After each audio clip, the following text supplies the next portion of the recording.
Assalamu alaikum, everyone. Shalawama Islam to all the Moors. Let's pick it up. Let's get started. We are going to continue with chapter 10.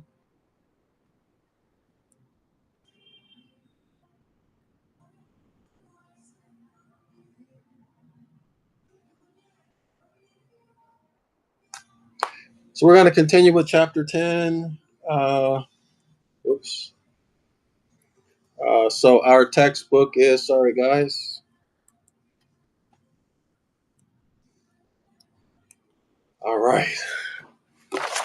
Textbook is The Celestial Ship of the North. The author is Emma Valencia Straighton. This is volume 1 of a 2-volume work published in 1927. We're on page 100, I think 162. 163. All right. All right. I want to read the footnote again. So we're going to pick back up. You guys, if you were here for the last session, this is an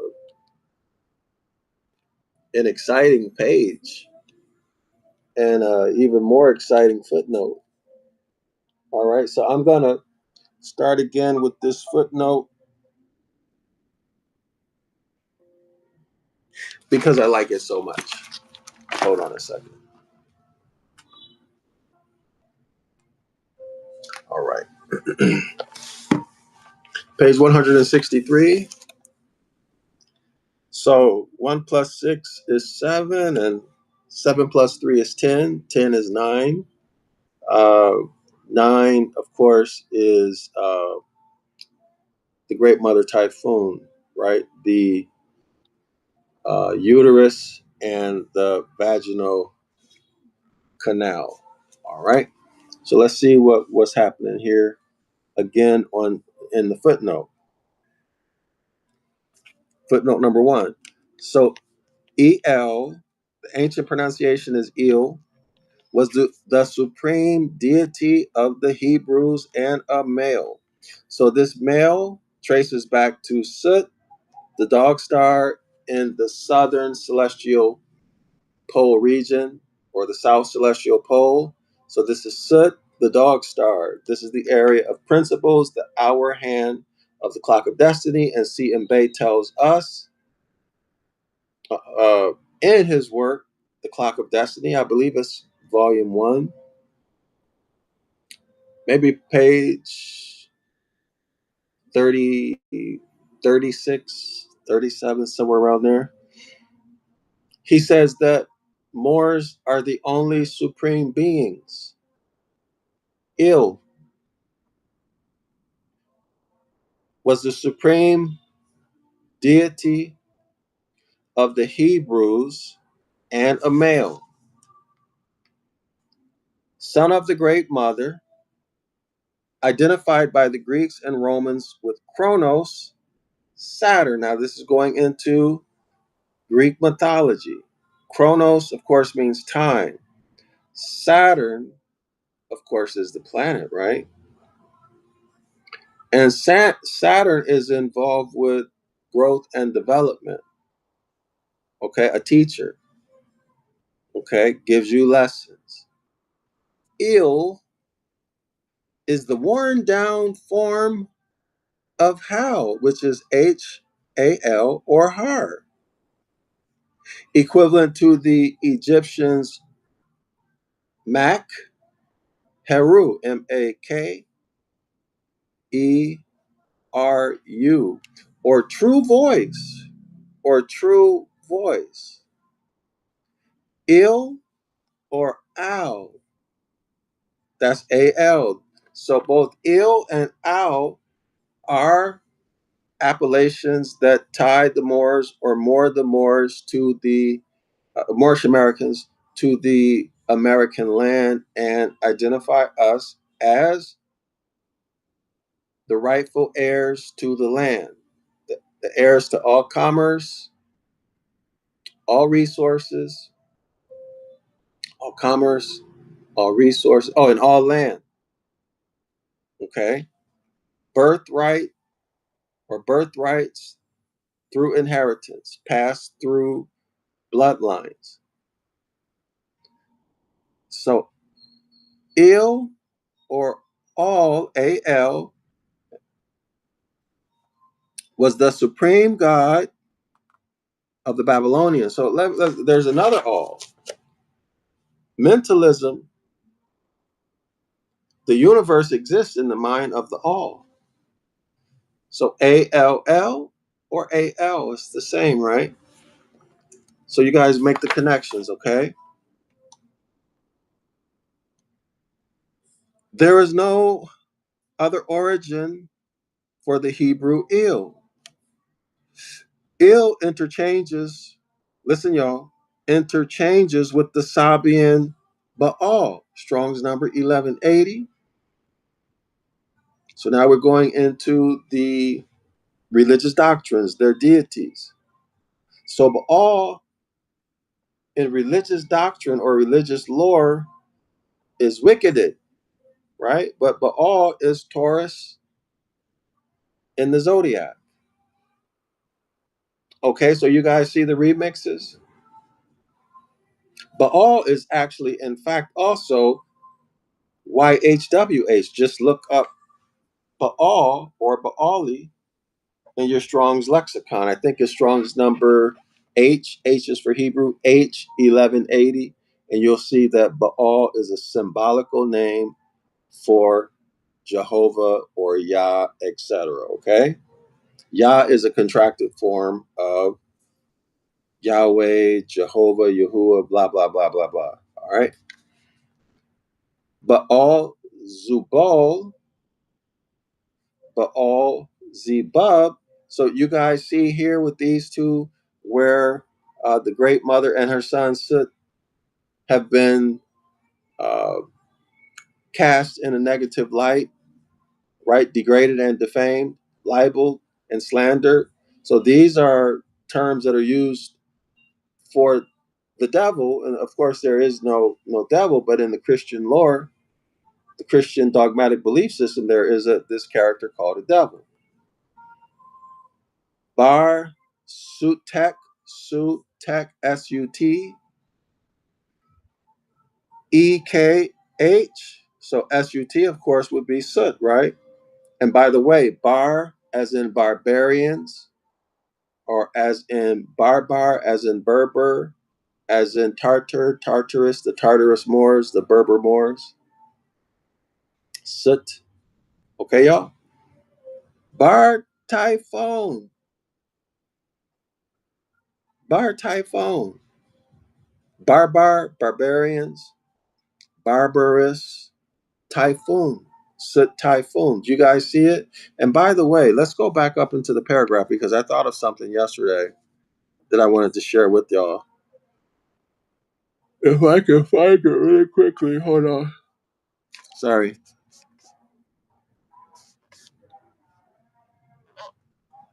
I made a connection, but it was only after we stopped. Let me see if I can find it. I might be on the wrong page, y'all. Hold on.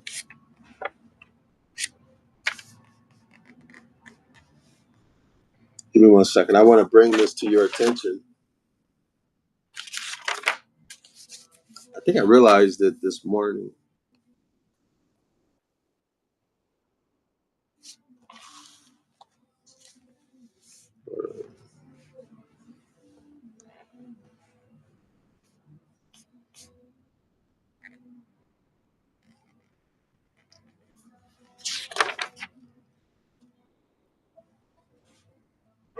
Oh, I don't see it. I'm sorry. Well, when it comes back to me, it's a name that traces back to the Great Mother. And I didn't realize it until this morning. It came to me what it is. Uh,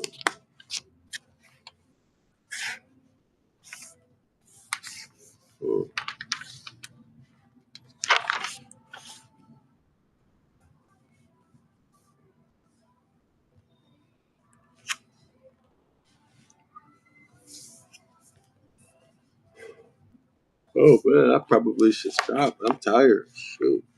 I've been going all day, y'all,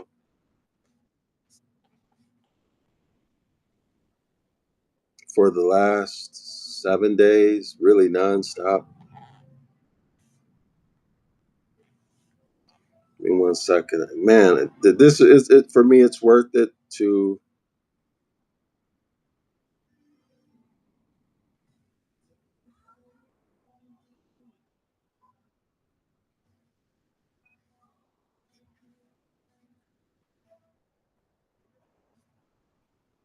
Okay. Well, I'll come back to it. Don't worry about it. I'll come back to it. Let's go back to the footnote. All right. So bar suit tech. So that's bar suit bar typhoon bar typhoon. That's typhoon. Do y'all see it? Which is Egyptian. There's Baal Zephon, Zephon. Okay, so now you have typhoon, Typhon, and then Zephon, Zephon. And it's appearing, it seems to me that this Zephon is actually typhoon represented, okay? And Baal Kaivan. In the Babylonian and Phoenician mythologies, they all were the SON. Listen, y'all, they were all the SON son. In parentheses, it says AL. They were all the son, in parentheses, AL, which is all, of the great mother, goddess of stars, moon, and sun. Do y'all see the circumpolar zodiac remixed right into uh, the New Testament deities and the Old Testament deities? But they have been defamed, cast in a negative, ego, wicked light. Do y'all see it? Everybody see that? Yes or no? You should see it. It should be obvious to you, right? If you have been following the work that I'm doing, we've covered this a million times.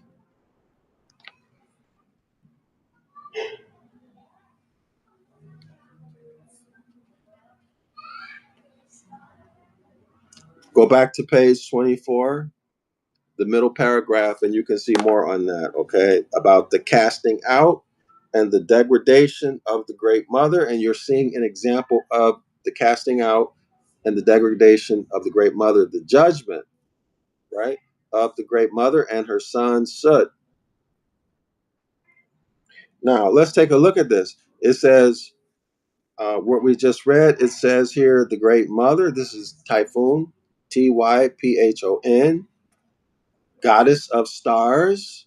So you guys know there's a famous image of a woman. This is in Kemet. It's a woman, and she's like bending over. It's like she's the sky, like an arc, and there's stars there. Okay, so this is the Great Mother Typhoon. All right, and there's a page here, maybe it's page 9.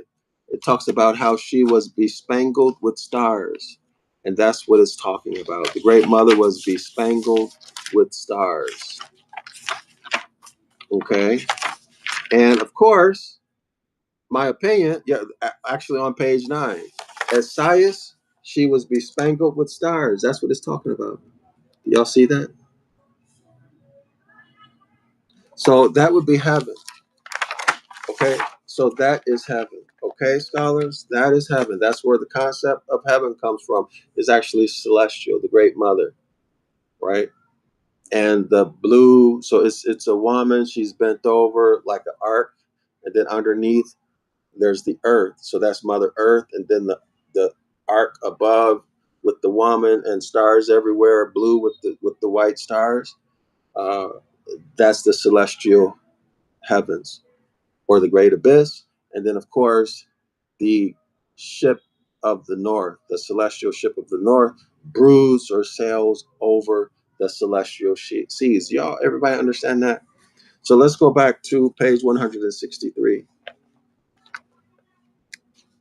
Page 163. Remember, 10 is 9. 1 plus 7 is 1 plus 6 is 7 plus 3 is 10. Page 163. 1 plus 6 is 7 plus 3 is 10. 10, of course, is 9. All right. And that is astrological. Okay, so let's continue. Let's continue. These sons, y'all, are called Al, A-L, of the great mother, goddess of the stars. Of course, there were no gods. She is depicted or described as the celestial ship of the north. Okay, the thigh of the great bear. Then it says the moon. This would be the lunar reckoning of time. And sun. This would be the solar reckoning of time. And if my memory serves me correctly, the moon is presented to us as the queen of the heavens.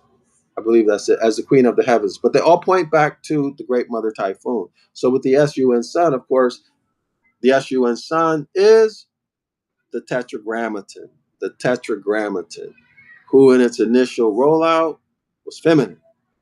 Okay, it was a cheap knockoff of the great mother typhoon. I hope everyone is seeing this.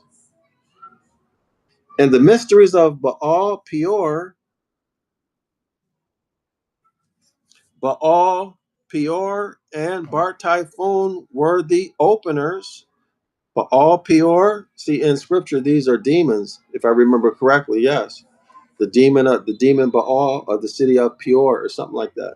Okay? Was Lord of the openings and is identical with Sut, S-U-T, or Bar Typhon, the opener. Okay, y'all, so I'm right.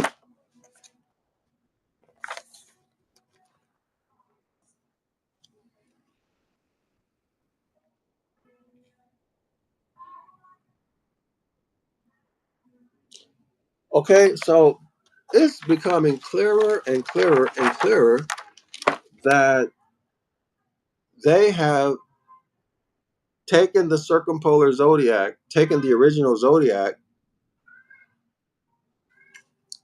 and rewrote it. They just rewrote it, added some stuff, changed some stuff. Does everyone see this? Does everyone see it? And then when they get you to believe in these solar religions or in the solar zodiac, which is effectively getting you through hijacking your uh, workshop of the mind, getting you to make these things real in your life. So you get enough people making these things in their life, it becomes what? The collective reality. Does everyone see that? So the way out is the way we got in. Okay? The way out of the room is the same way you entered into the room. We reverse engineer, okay, which is what I'm doing now. So let's continue.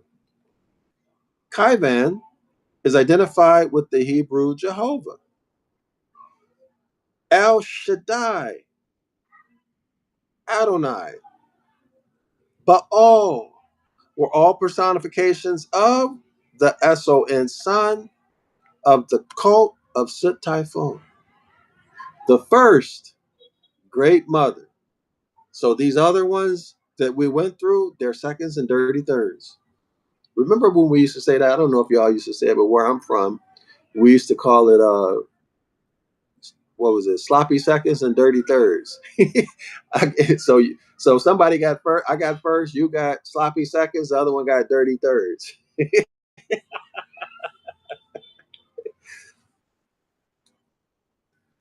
Yeah. Okay, y'all. Is that clear? Kivan is identified with the Hebrew Jehovah El, Shaddai, Adonai. See, y'all. These are all in one way or another related to Yahuwah, Yahoo, Yahweh, Jehovah. Okay? El Shaddai and all of that. And Baal.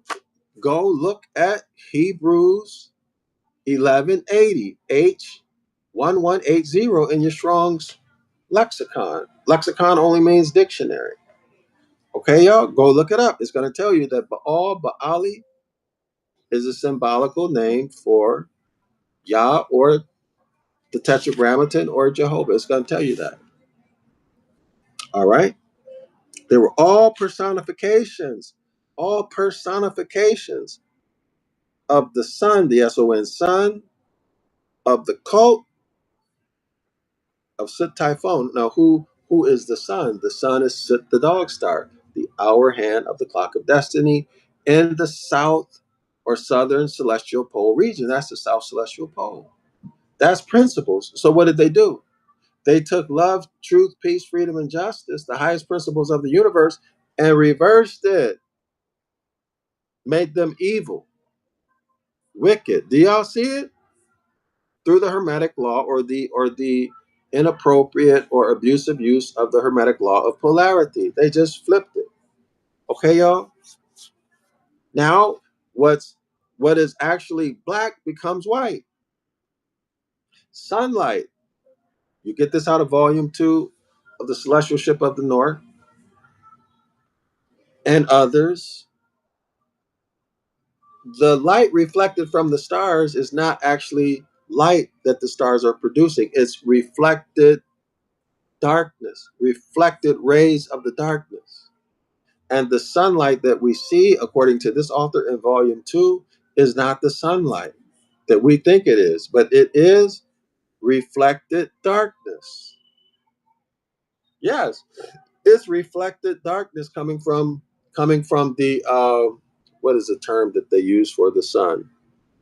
Well, the sun behind the sun, which is black, which is darkness. So light, y'all, is reflected darkness.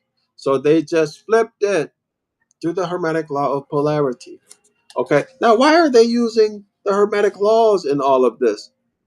Because the laws of nature are the word of God.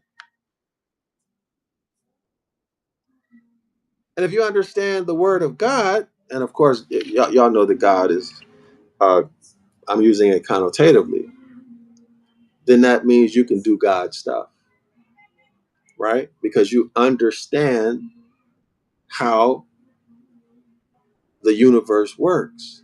So you can manipulate it.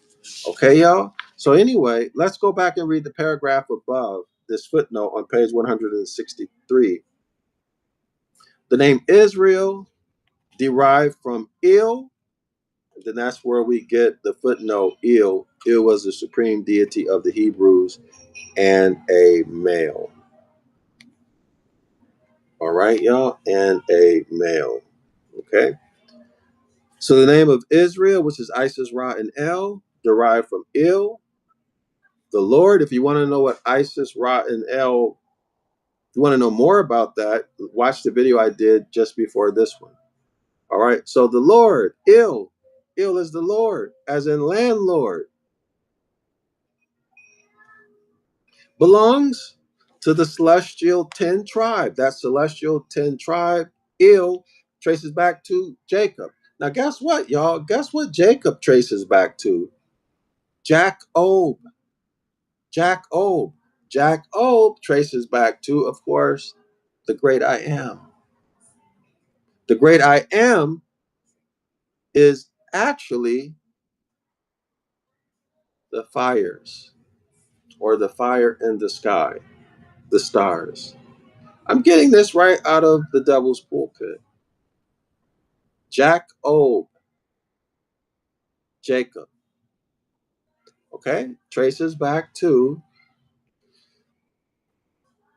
the fires in the sky, the stars. Okay, y'all?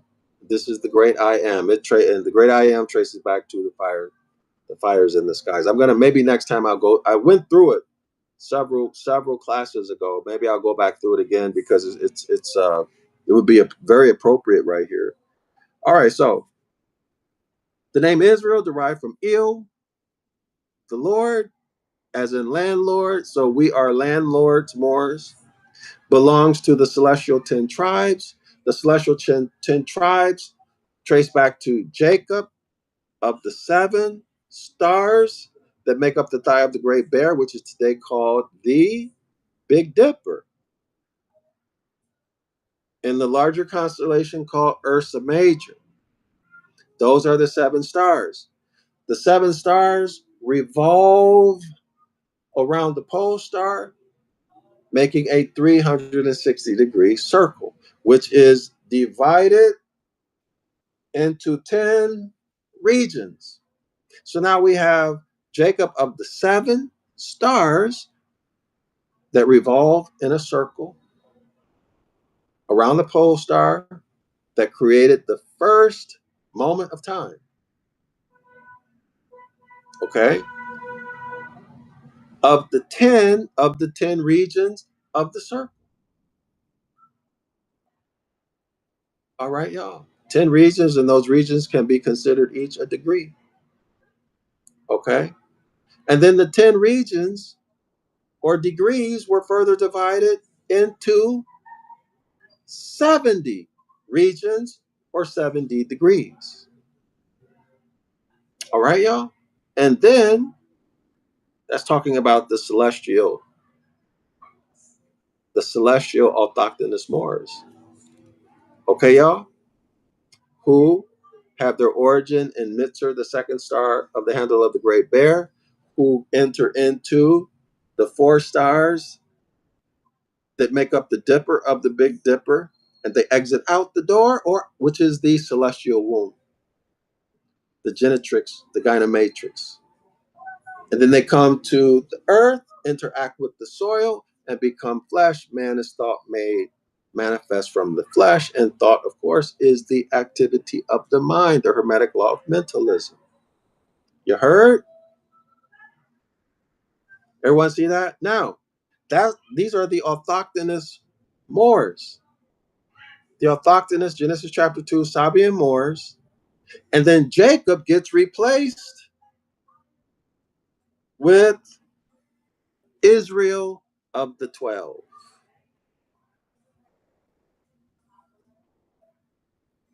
What page is that on? Yeah, page 160. When Jacob of the 10, remember Jacob of the 10 traces back to the stars. I am Jack O. Okay. When Jacob of the 10 was changed to Israel of the 12. Israel of the 12. The 12 is representing the 12 constellations. Okay, y'all? The 12 constellations. Do y'all remember? The ratification on astronomical grounds of the original 70 resulted in a total of 72, representing the duodecans of the solar zodiac. So those 72 represent the 72 duodecans. Okay? So what was it talking about? What was it talking about? Remember, the uh, zodiacal age is approximately 2,160 years. So the sun, let's say, entering into, let's say, Aries, it'll stay in Aries. The zodiacal age will be Aries for 2,160 years, and then it'll go into backward due to the precession of the equinoxes. It'll go into the next zodiac behind it. Okay, and it'll stay in that zodiac for another 2,160 years. Right? Y'all remember? Each zodiac is 30 degrees. Each zodiac is 30 degrees. So a zodiacal age is 30 degrees. The SUN sun will stay in 1 degree 72 years. There is your 72. All right. So in the north celestial pole with circle 7, there are 70 regions or 70 degrees. But when they remixed it and applied that to the solar zodiac because they added two more tribes, right? Remember, it was 10 when they did this. And then at the fall of man, they brought in Libra into the solar zodiac. And then Scorpio was separated from Virgo. Virgo Scorpio used to be one constellation. So now you have two more. So there are the two. Do y'all see it? So the 12, as in the 12 zodiac signs, and then the 72. Okay, y'all? This is what's happening. All right, so now let's go back. All right. The name of Israel derived from El. The Lord belongs to the celestial 10 tribes. And Jeshurun, keep that in mind. Jeshurun is identified with the first circle or four quarters in which the reckoning by 10 preceded the 12 signs of the zodiac. This is what I just told you. Let me rephrase that. That's what I just reviewed for you. The 10 signs made way for the coming of the 12 tribes or the 12 signs, the 12 zodiac signs of, or the 12 signs of the zodiac having 72 dual deacons. The 72 dual deacons means the sun is in 1 degree for 72 days. So those 72 days are the same as saying 72 dual deacons, okay? The quote unquote lost tribes of the heavens, they remain above veritable storehouses of knowledge, revealing for all time in mythical language the great wisdom and heavenly mysteries of the ancients. Y'all see this? Everyone understand? Okay, page 164. 1 plus 6 is 7. 7 plus 4 is 11. The Egyptian god Ptah or Ta, and there's a footnote number 2. We're going to go to that. Was called the founder of the solar circle. Oh my gosh. Did y'all hear that? The founder of the solar circle is the Egyptian deity Ptah. Now, do I have this wrong? Isn't Ptah the idol that they use for the Oscar? Huh? Let me ask y'all, is Ptah the idol that is used as the Oscar trophy? Yes or no? The Egyptian god Ptah was called the founder of the solar circle. That solar circle, y'all, that's a Maserati. A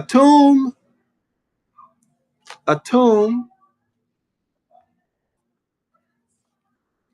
his son, was typical of the change from 70 to 72 divisions in the solar zodiac. Now, you must remember that the 72 divisions have to do with the 30 degrees. All right. How many days are in a month? 30. Y'all remember that, right? The sun stays in each zodiac sign 30 days, 1 month. Well, that same concept of 30 days applies to if you can expand it out, instead of now looking at a 30-day month where each zodiac sign is 30 degrees, now let's look at an entire zodiacal age. And that entire zodiacal age is 30 degrees. And the sun stays in 1 degree 72 years. That 72 years within that 1 degree is the 72 dual deacons. Okay? So in Vietnam, they say same. So 72 years in 1 degree, same, 72 duodecans. They're synonymous. Okay, y'all? Everybody see that? So Atum was typical from the change from 70 to 72 divisions of the zodiac. This is a straight up remix. Do y'all see that? Atum represents that remix from 70 degrees to 72 degrees. Ptah represents what, y'all? Mitsar. Mitsar.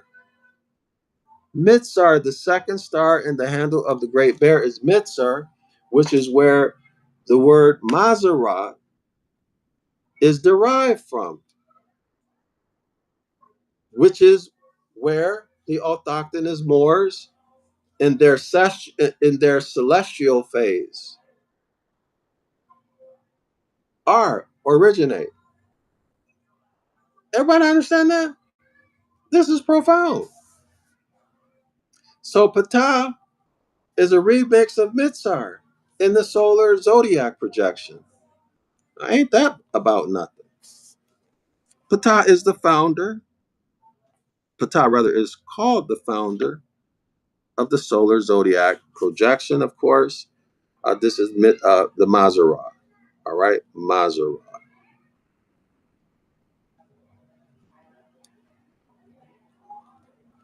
And Atum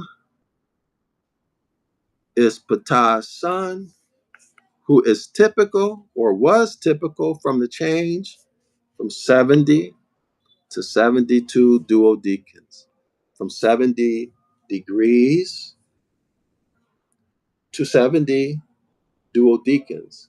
Okay, 70, uh, I'm sorry, to 72 duodecans. All right, or 72 days in 1 degree, where the entire zodiacal age is 30 degrees. The god Ptah was the Hebrew Terah. Did y'all hear that? Oh, this gonna make a lot of people mad. Y'all know where this is going? Do y'all know where this is going? Terah, Ptah is Terah? Ptah is Terah. Ptah and Terah were divine artificers. Terah, or old time, so Terah means old time, was 70 years old before his 3 sons were born in Ur of Chaldee, clearly defined in the myth as, quote unquote, representing the time of 70 angels, princes, elders, or shepherds who presided over the divisions of the heavens. Well, what are the divisions over the heavens? The 70, the 10 and the 70. Do y'all get it? Circumpolar zodiac, circle 7. Wow.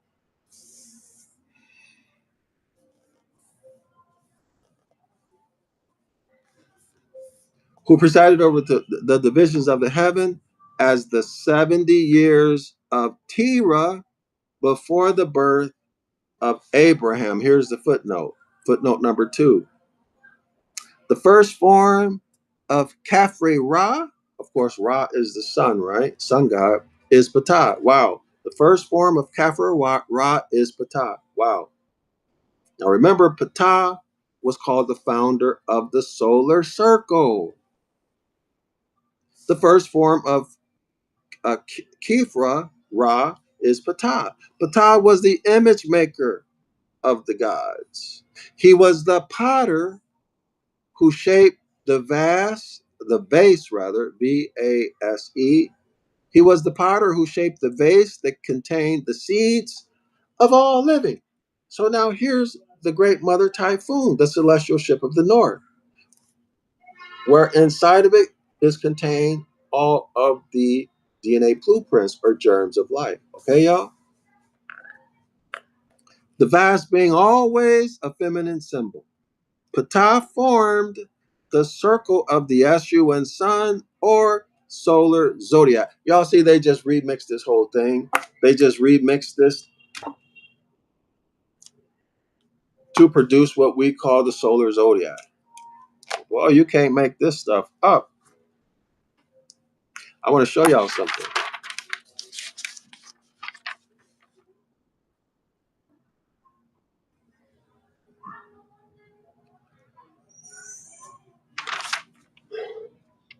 Sorry. Okay, on page 160, the very last line in the paragraph, and the first paragraph on page 161. This is what it says. In the old allegory, there were 70 souls. This is the Old Testament. There were 70 souls.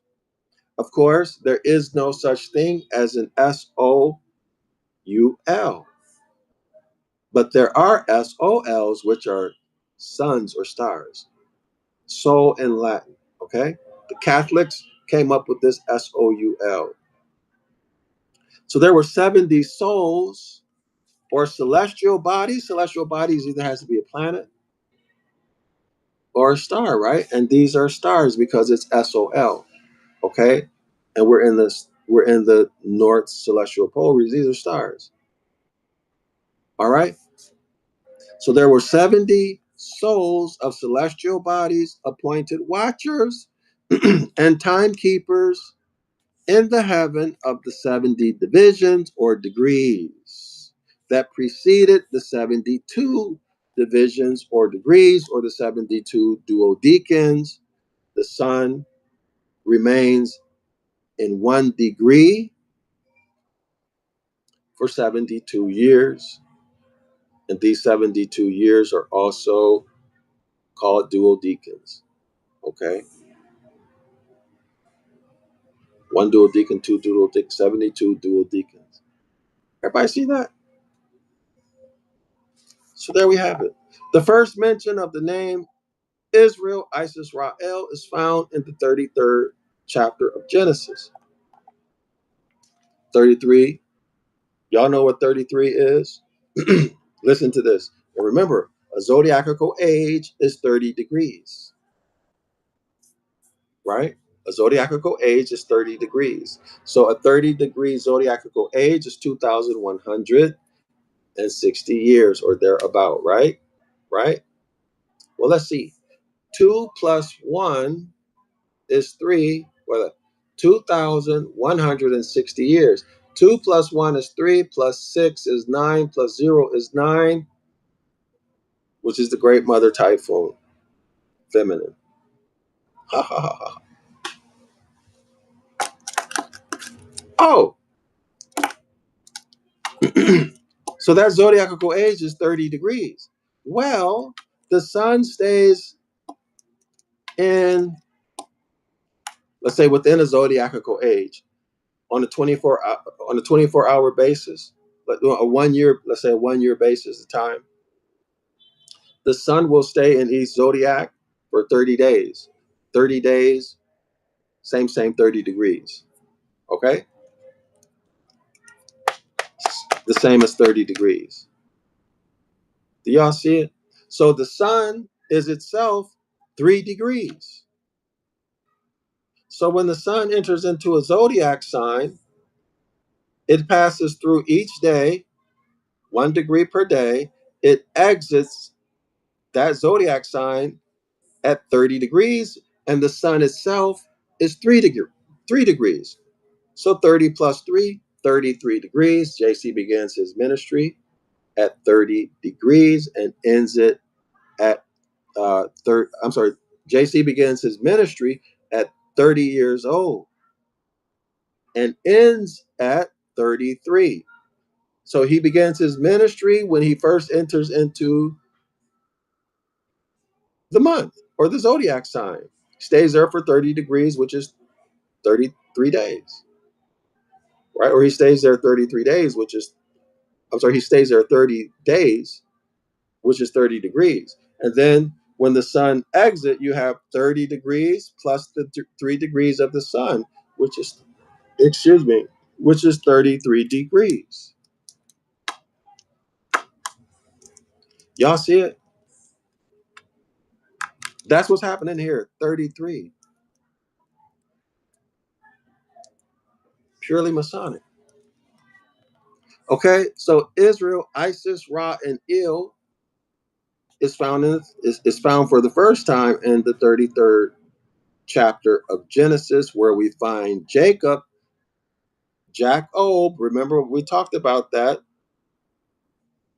If you carry it all the way out in its etymology, I'm sorry, in its meanings, you're going to come to the great I am. If you trace it back, you're going to come to the fires, okay, or the stars, all right, or the fire or the star, the celestial body, the SOL, the soul, okay. So, 33rd chapter of Genesis, where we find Jacob elevated to the position of Il or Lord. All right. The name Israel is derived from Isaral or Asar. Asar is the son, S-U-N, son, God. And Israel, so they combine them, means striving with God. Oh, all right. So that's clear now, right? Remember, he was striving with God and touched his thigh. I'm not going to go through that. Touched his thigh, meaning he touched the thigh is referencing the thigh of the great bear, who is the great mother typhoon. Y'all see it? So this angel, this sun deity, overthrows the great mother typhoon. Everybody see that? But anyway, let's go back to the next page, page 64. So the second paragraph, the 46th chapter, 46, so 4 and 6 is 10 and 10 is 9. The 46th chapter of Genesis, in the 46th chapter of Genesis, we're told that all souls, S-O-U-L-S, which is actually, in fact, S-O-L-S, the Catholic Church made up S-O-L-U-S. Okay, so we're told that all souls came into Egypt were 70, the traditional number of the house of Jacob. Huh. These were the 70 that preceded the solar zodiac and were synonymous with the 70 elders who judged the people of Israel. You can't make this stuff up. All right, y'all, 70, the traditional number of the house of Jacob.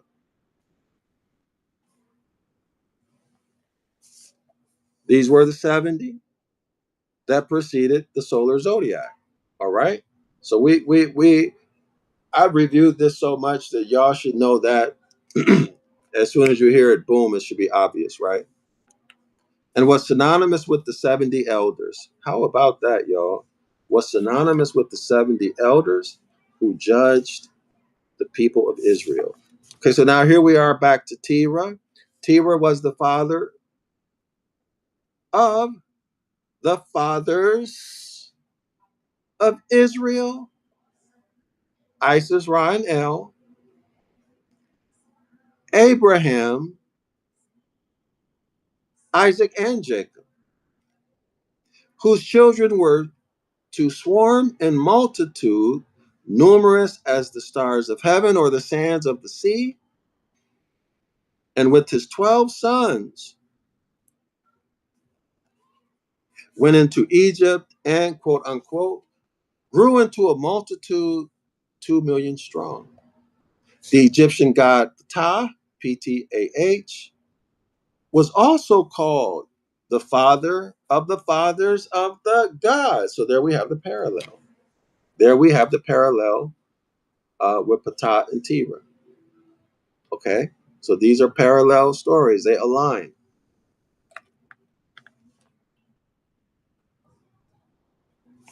All right. And one of his symbols of time, was a frog or tadpole, a sign of swarming millions. Isn't that something? A multitude of 2,000 and a sign of the swarming millions, frogs or tadpoles. Okay, y'all? Ptah is portrayed as beetle headed and frog headed, sometimes as a double type having a scarab placed over the frog head. And when the bounds were set listen, y'all, and when the bounds were set according to the number of the children of Israel in Deuteronomy chapter 32, verse 8, the division represented the time at which Moses instituted the solar or final zodiac. Did y'all hear that? Was the time when Moses instituted the solar zodiac. So what is this telling us about, y'all? This is telling us about the huge mistake that Moses made that we read about in the Astrology of the Old Testament by Carl Anderson. I wish I could read. Next time I'm gonna fold the page because actually I should just remember that page by heart. I'm gonna make an effort to remember this page by heart. It's been coming up lately. So y'all will remember that Moses made a mistake, right? By destroying the golden calf, which represented just the zodiac sign Taurus, and he led the people into the whole zodiac, into all 12 signs, through holding up that snake, which represented the ecliptic. So y'all can read about that on your own. Give me a second to try to find the page number.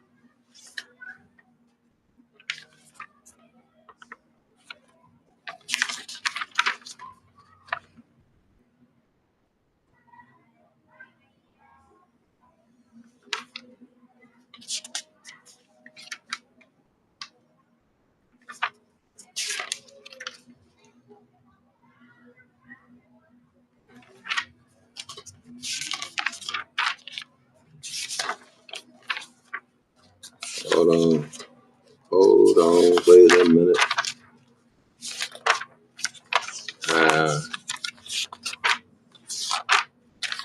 Yeah, I'm gonna have to make a effort to remember that.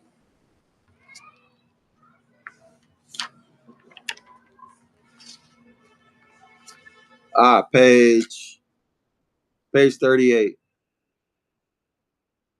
So I have in my notes here, Moses changed our mindset to the solar zodiac, symbolized by Moses setting up the brazen serpent, which is the ecliptic, and destroying the bull, which is Taurus.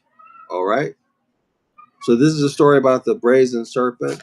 Let me just put this on the public record here because uh, I think this is an appropriate time to do it. So, I'm going to begin on page 37. That they should not confound the spiritual belief in capital God, so we're talking about the Tetragrammaton, with the idolatrous belief in the earthly image. We can well imagine Moses to have been disconcerted at the backsliding of his race or of the Israelites, just liberated from a degrading state of most abject slavery, who could not comprehend a capital God.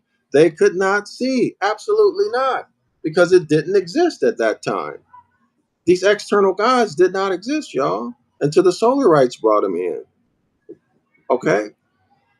And who could not comprehend a capital God whose glory was inconceivable. That's common sense too, right? And so different from all they, as well as the ignorant and lower and uneducated of Egypt, considered as a deity. For the knowledge of the true and only God was kept from the masses by the priest and only known to themselves. So he's talking about the word of God, y'all. He's talking about the natural laws that govern nature. Circle 7, clock of destiny, natural law, don't steal, don't injure anyone, workshop of the mind, celestial time cycles. That's what he's talking about. Just as today, the priest class hides this information, okay? And he continues, and if they, the people, would desire to know anything, it was veiled in mystery as it is today by the priest. Let me share something with y'all. When I was coming up, going through academia, I had professors who obviously didn't want me to know information and tried to make it difficult for me to understand it. And y'all know what that led me to do?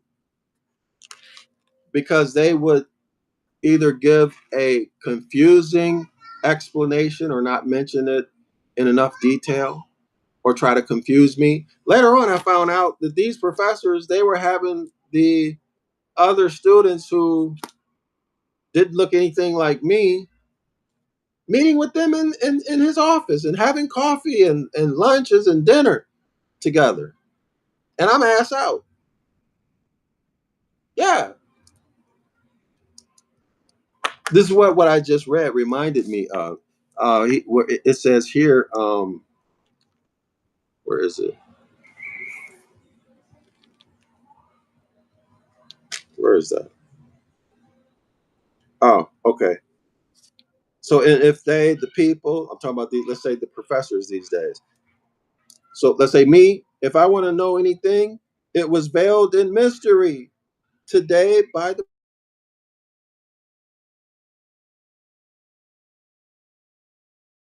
or not say anything at all to me, but he's telling or she's telling the other students who don't look like me privately. They're having meetings, coffee and lunches and dinner. I found out. Not just once, on many occasions. But y'all know what it caused me to do? You know what it caused me to do? I started to realize I don't need these professors to teach me. I will study the book.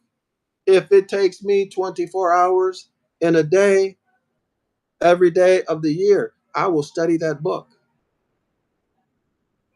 And that's what I did. And I became very good to the point where I didn't need to hear what a professor had to say, nor did I even want to. Because for me, I felt like I was wasting my time going into a lecture to listen to somebody talk when I could sit at home and read and study, especially since it was because of that adversity that they put me in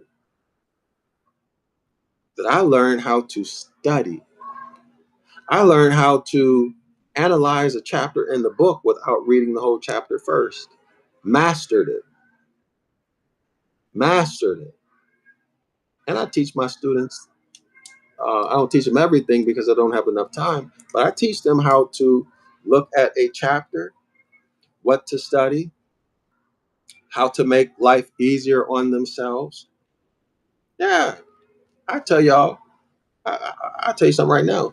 You better learn how to analyze tables, charts, graphs, and figures. You better learn how to analyze tables and memorize what you need to memorize, right? Memorize what you need to memorize and then understand the relationships between certain pieces of information, the relationships, so you can think your way through it. So you have to remember something in order to put two and two together, right? Of course, there's much more like topics, and you have to know what kind of material you're reading and the strategy to understanding it, shortcuts to understand it. See, if you can get an understanding of something, of the major ideas, for example, if I know what the topic sentences are and where to get them quickly, then I can go and I can get that. And I pretty much have an idea, right? of what, let's say, an article is about and the arguments. Okay? I pretty much have a great idea, and then when I go in and I start reading it, it's fast. Some things I can read, I don't need to read it, or I can just skim through it, right?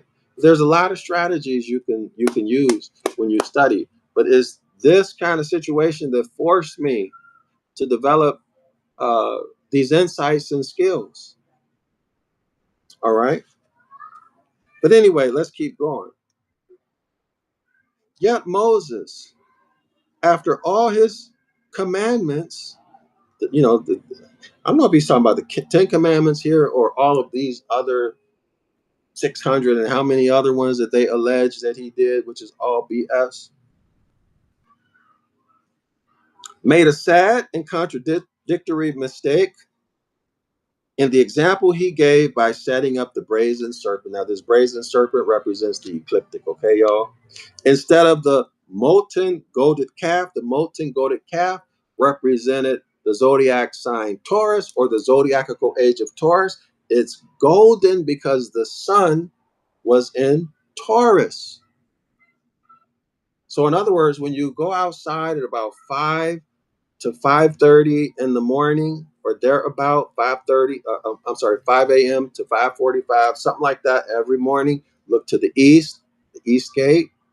You'll see the sun rising, and in the backdrop, you'll see the constellation Taurus, telling you it's the zodiacal age Taurus. Okay? And that zodiacal age is 30 degrees long. 30 degrees equals 2,160 years. And the sun is in 1 year for 72. The sun is in 1 degree for 72 years. The sun is in 1 degree.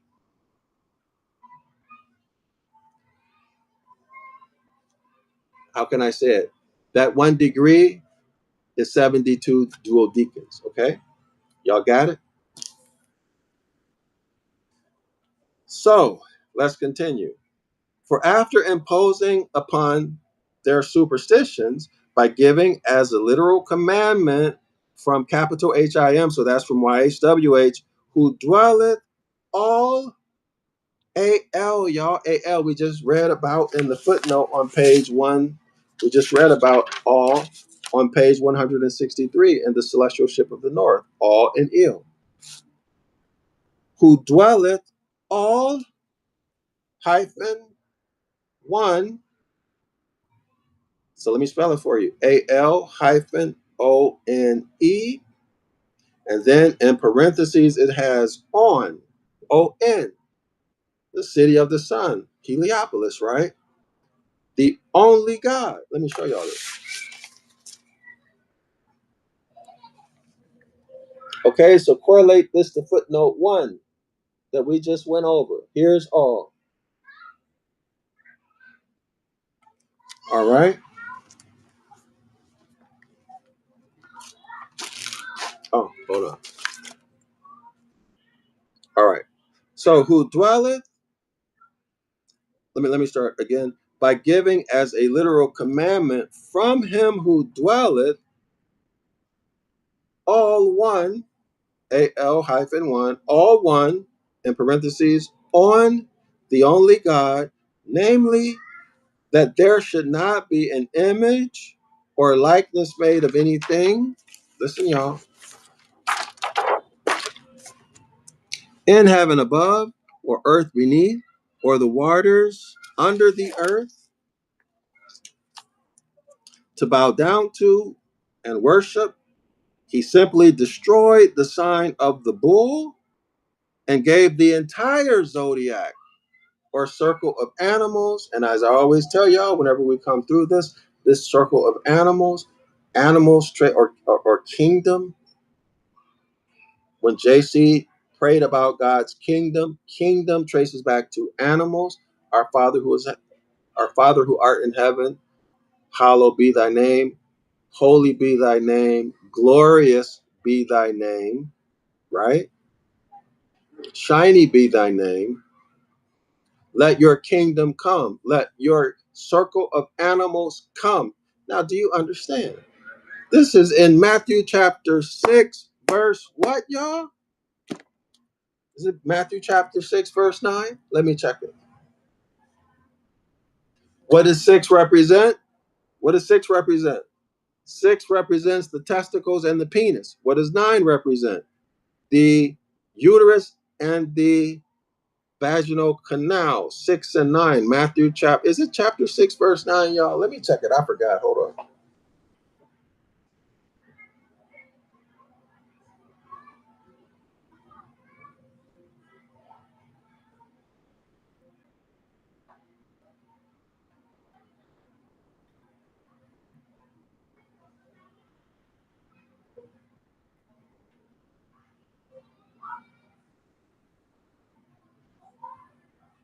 I don't remember. Yeah, okay. Yep, Matthew chapter 6, verse 9. This then is how you should pray. Our Father in heaven, hallowed be thy name. All right, y'all? So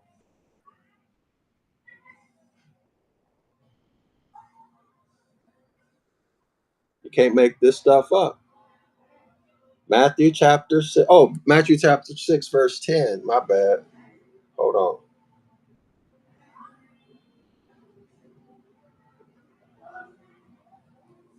Here we go. Matthew chapter 6, verse 9. Y'all see the 6? Y'all see the penis pointing up and the testicles at the bottom? The 9, the uterus and the vaginal canal at the bottom? Matthew chapter 6, verse 9. What does it say? This then is how you should pray. Our Father in heaven, hallowed be your name. Who's the Father? YHWH, masculine. Yeah, but he's feminine to start with. You got your 6'9". Okay? You got your 6'9". The Great Mother Typhoon is feminine.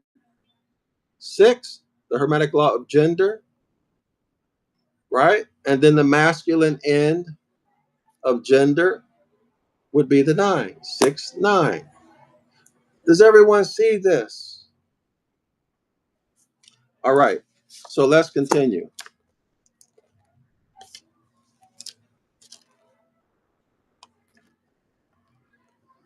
So Moses simply destroyed the sign of the bull and gave the entire zodiac or circle of animals without specifying either.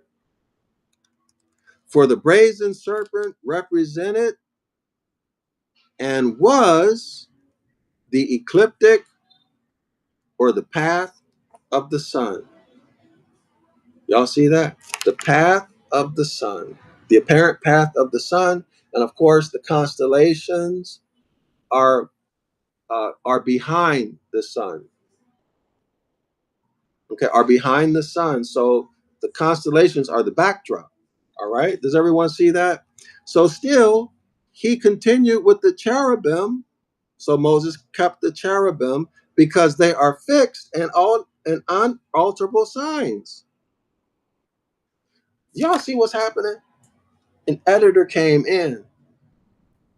An editor came in and said, "Okay, we've conquered Jacob and the 7 and the 10 and the 70. We've conquered them. Here's Israel. I'm sorry. Here are the Jews, a religion. We're going to replace them in history using the magic wand that you're looking at right now, the pen, Jeremiah 8:8, the magic wand. We're going to write in a religion called Judaism. We're going to call it Jews. Call it, we're going to trick the people by calling them a people called Jews, a nation, but it's a religion.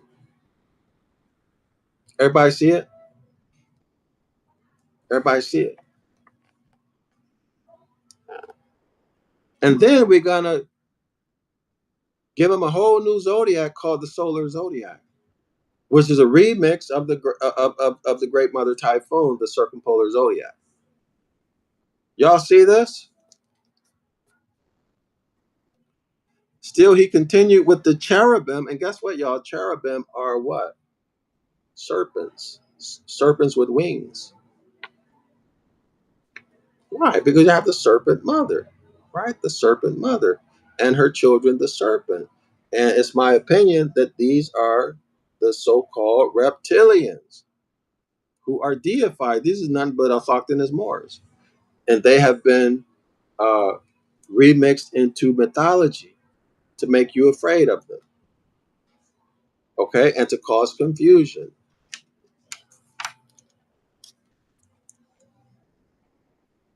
All right. So he kept the cherubim because they are fixed and unalterable signs.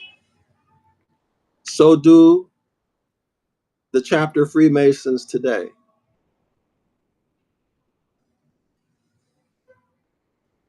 I'm gonna stop right there. Y'all can finish the rest. This was on page 37 and 38.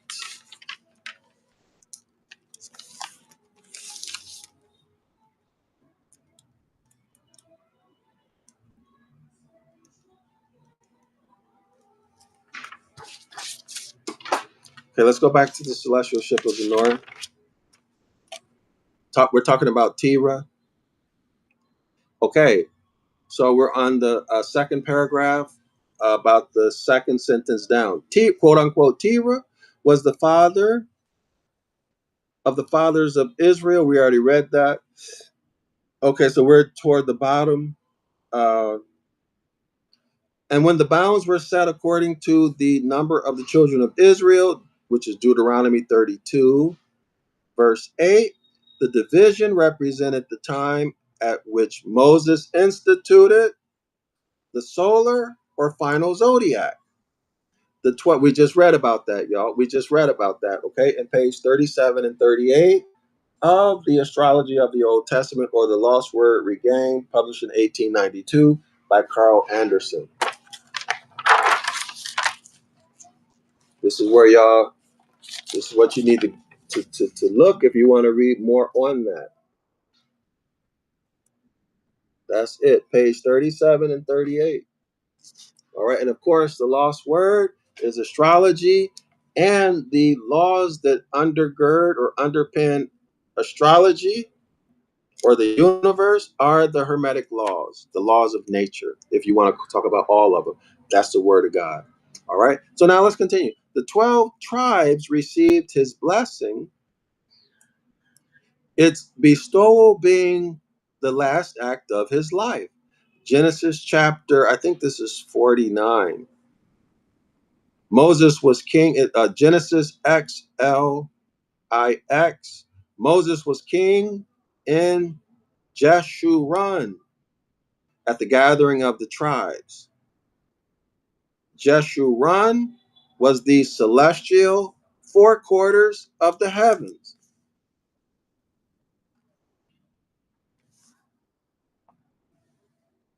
Later called, later called solstices. So summer solstice, June 22nd, winter solstice, December 22nd, later called equinoxes to March 22nd, and September 22nd, right? So they're about, y'all, for each one of them, okay? Now, these four corners, north, south, east, and west, that's the news. NEWS, the news, all right? Clock of destiny, right? Also, the four corners. Who's between? Who's in these spaces? The cherubim. Who's in the middle? Who's in the middle? The Father is between the cherubim. Do y'all see it? So the sun, sun. But the sun, remember, the sun light that we see is reflected black rays. It's the darkness, rays of darkness coming from many suns that's reflected, and we see it as sunlight. Do y'all understand what's happening here? So Jeshurun was the celestial four quarters of the heavens. So that's where you get the circle, 360-degree circle, and the cardinal cross inside, and the angles are 90 degrees. There you get your 90 degrees, okay? Winter solstice is the lower self. Summer solstice is the higher self. So from going to lower self to higher self is a process of what, y'all? Transmutation.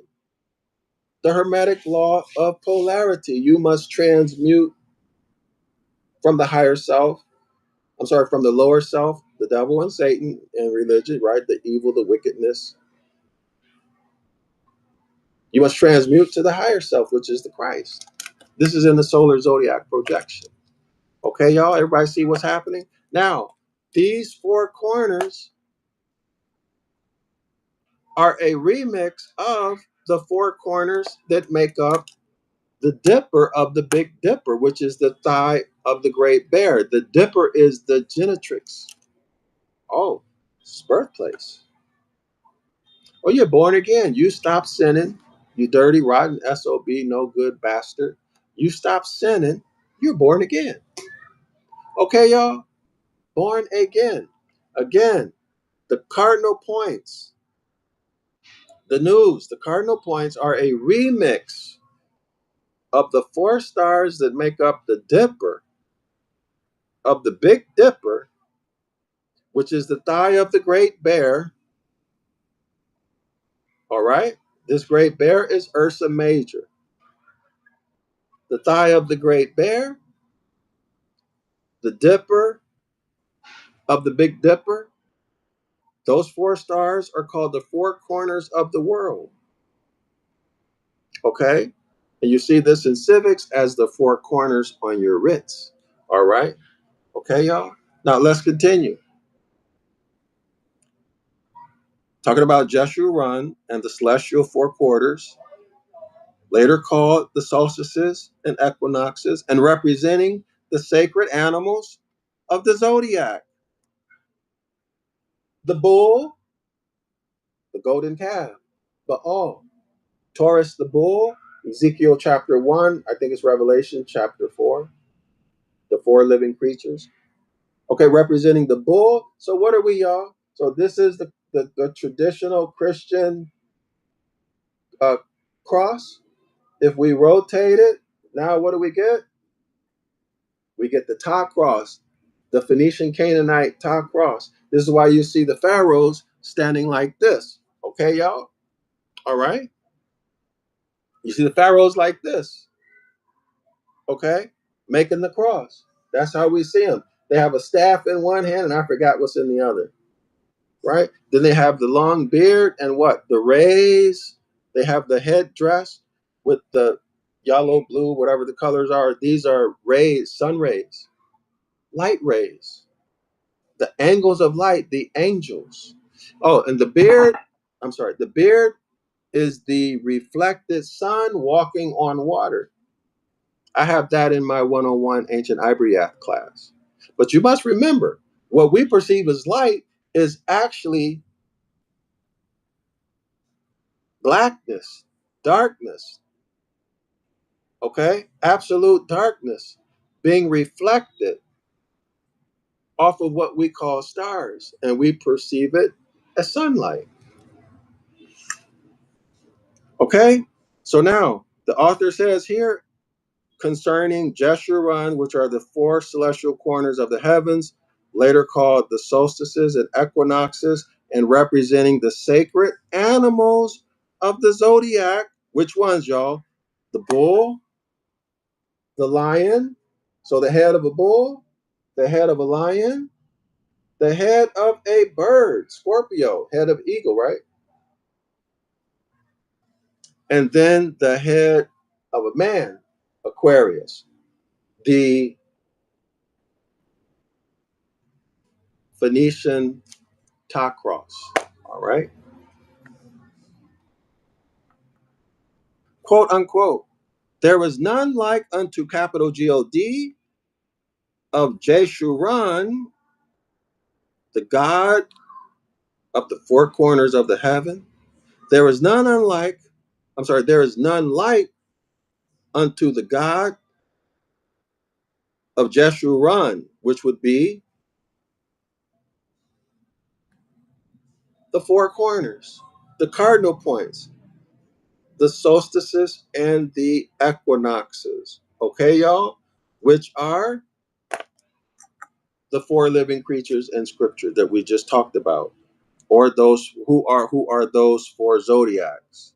Okay, the bull, Taurus, Leo, Scorpio, which is the bird, okay, and Aquarius, which is the man. Who rideth upon the heaven in thy help. Ain't that nothing? Thigh. In thy, that's thigh, ain't it? The thigh of the great bear, thigh in thy heaven. Y'all see that?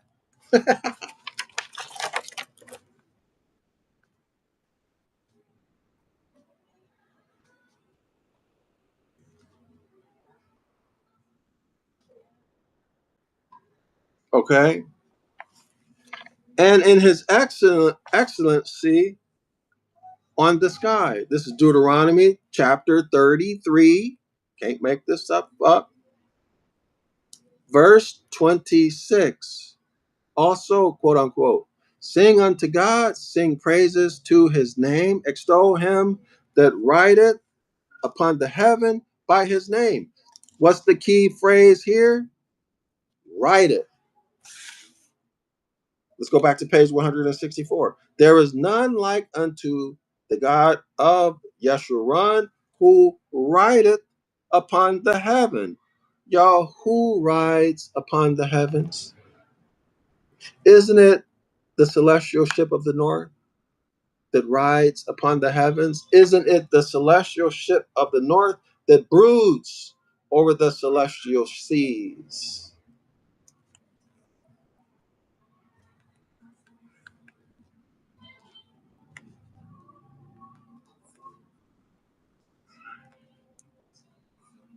Let me show y'all this. Y'all look at my notes here. But this is no coincidence, y'all. All right. So this is sign proofs, signposts and proofs to the students who have the privilege of learning this information. Okay. They see it hidden. Had you not been here listening to this lecture, you would never see this. You'd never realize that. Okay. This is the circumpolar zodiac right in front of your face, hidden right in plain sight. Now, let me show you.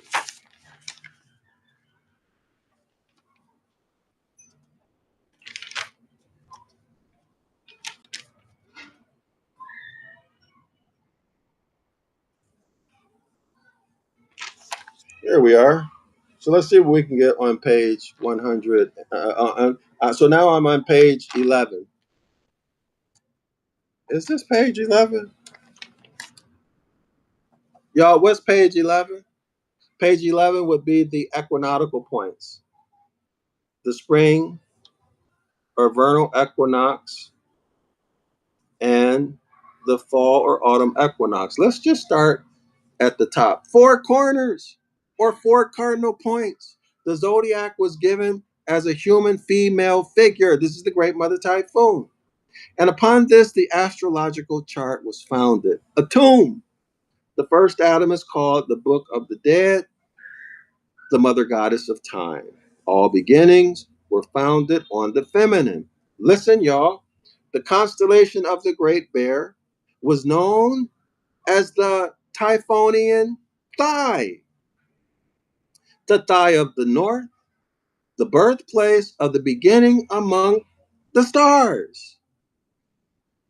In our Bible, we read, quote unquote, the days come, saith the Lord, that it shall no more be said, the Lord liveth, that brought up the children of Israel out of the land of Egypt, But the Lord liveth, that brought up the children of Israel from the land of the north.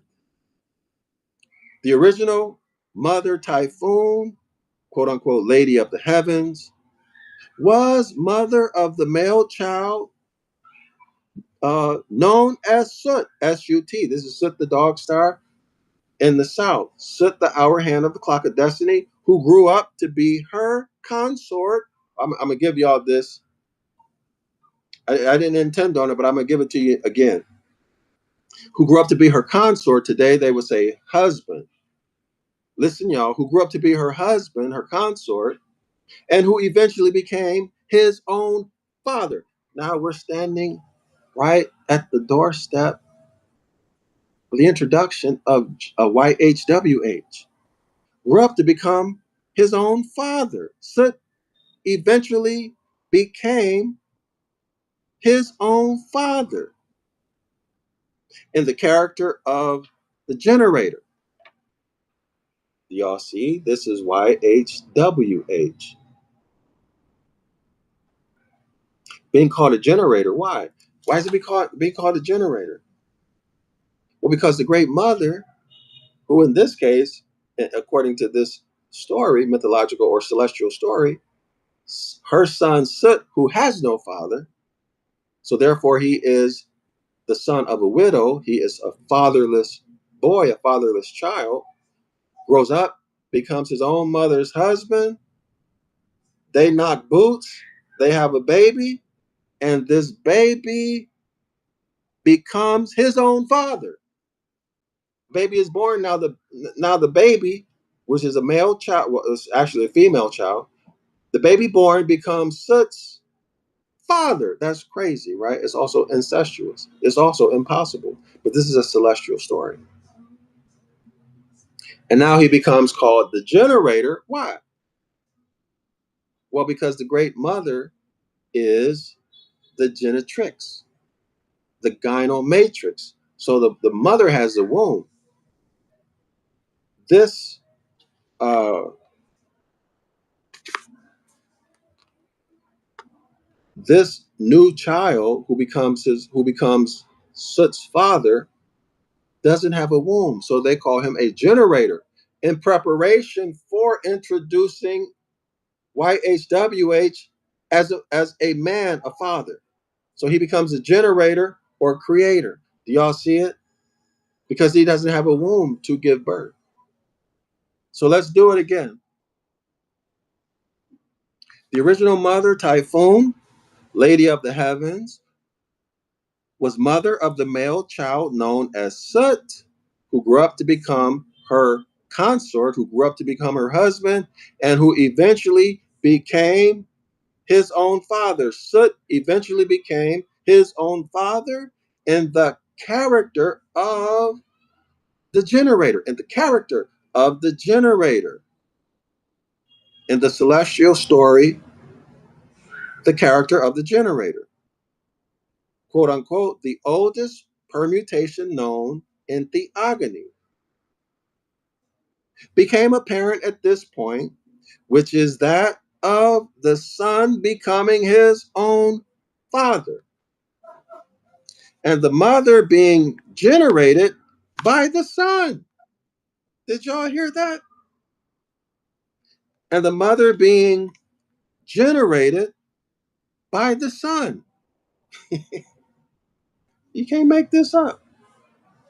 The oldest permutation known in theogony became apparent at this point, which is that of the son becoming his own father, the son becoming his own father, and the mother being generated by the son. Well, wait a minute. The son becomes his own father, and then the mother is generated by the son. So the son becomes his own father, and then he generates his own mother. Why are they doing this? So that they can bring forth YHWH as the male god. But let the author tell you. He continues. It is in this Typhonian religion that we first find the worship of the Virgin Mary. I'm sorry, of the Virgin Mother and the fatherless child. which later found a home in Rome, quote unquote. But she came to be portrayed as a male virgin. The great mother Typhoon was betrayed or taught to be a male virgin or maleless. Wow, that's what, y'all? A man who is not a man. What do we call that today? Effeminate. What do they call it? Effeminate? Or do they mean maleless as in uh, androgyny or androgynous rather? Okay, so let me read it again.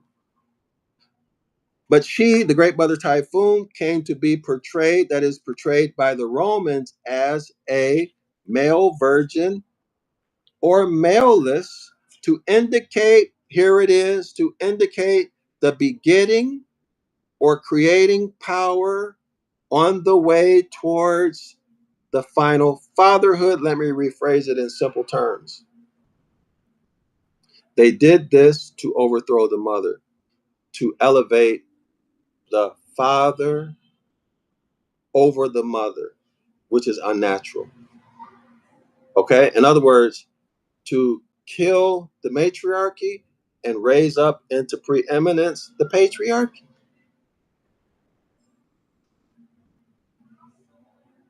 It was Manu who said, the male virgin gave birth to the light. Do y'all hear that? The male virgin gave birth to the light. All mythical allegories of the heavens state that from herself, the mother came first. All right, y'all. At a far later period, when solar time, i.e., time told by the sun, took the place of the earlian Sabian time, which is time told by the stars. See the overthrow of the great mother's Typhoon, the overthrow of the mindset of her ancient foremothers and forefathers, which is Circle 7, Clock of Destiny, the workshop of the mind, and celestial time cycles, and of course, natural law do no harm. Okay? The self creator was made in the image of the male forms of worship of this very early religion are somewhat obscure. Um, blah, blah, blah, blah, blah. Y'all can go into that yourself. All right, everybody. So let's go back to page 164. That was fun. You never know what this stuff is going to take you. You know what I mean? You just never know. Uh, Empress Roro Amani writes, Shalawama, Shalawama, Empress Roro Amani. Good to see you again. It's been a long time. What do you think about Empress Roro Amani? What do you think about this information? So let's continue, y'all. This is too much. There is none unlike unto the God of Jeshurun, who rideth upon the heaven in thy help. Thigh, thigh, and thigh. Y'all see? Thigh and thigh. Okay? So we read that. So let's go back to page 165. We have the same thing. And his excellency on the sky, Deuteronomy 33, 26. There's a 33 again, Masonic. Also sing unto God, sing praises to his name, extol him that rideth on the heavens. Do y'all see it? The great mother Typhoon being remixed into a patriarch. We just read about that on whatever page that was, how they did it. Okay, whatever. I don't remember. Y'all go back and watch the video. If you remember, you know what page the reference is to. By his name, Jah, okay, who rideth upon the heavens by his name, Jah, and rejoice before him. And then it's Psalms LX. Uh, V, is this 45? You know what, y'all? I got to remember this. I keep saying I'm going to go back and study. I get the 40s and the 50s mixed up because I'm not using this all the time. Hold on. So let me Google search this.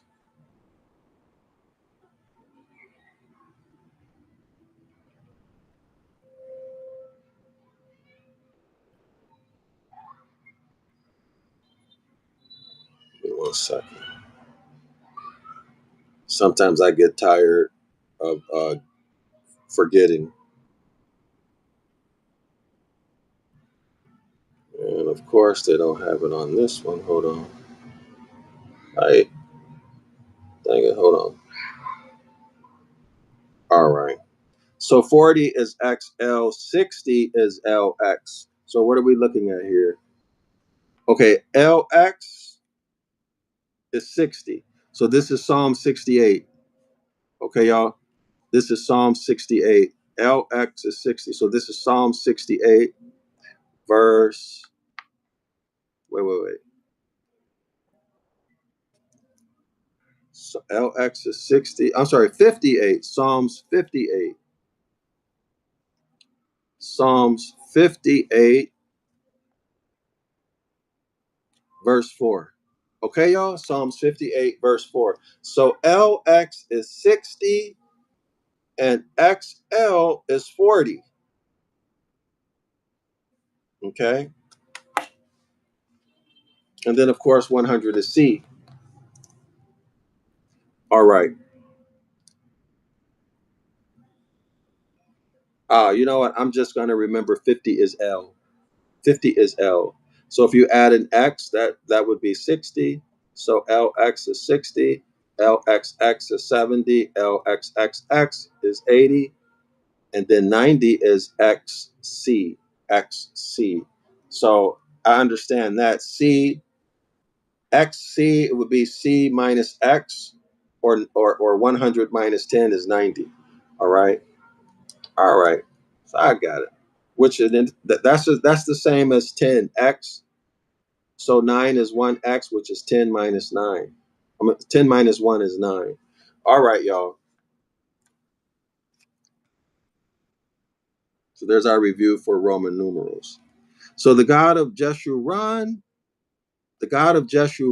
is Jah Adonai, introduced by Moses as the solar God. The God of Adonai is the God of Jeshurun is Jah Adonai. So you should really understand this Adonai. Go to Hebrews 30:68, and then Hebrews, I think it's 113, and then 110. You get Adon and Adonai. All right. You'll get the reference to a man and reference to deity. It's Yah, uh, and then Yah is Baali, uh, Strong's number H, or H is Hebrews. Strong's number H 1180. I think that's the number. All right. So Terah, father of Abraham, was the maker of images. Then there's a footnote. Footnote number 1. The temple images were human in shape and made of wood. Okay. And then there's a scripture quoted here, which is 1 Samuel uh, chapter 19, verse 13 and 16. All right. Let's go back to the paragraph. So the father of Abraham was a maker of images, a maker of idols. The teraphim. Y'all remember that? The teraphim.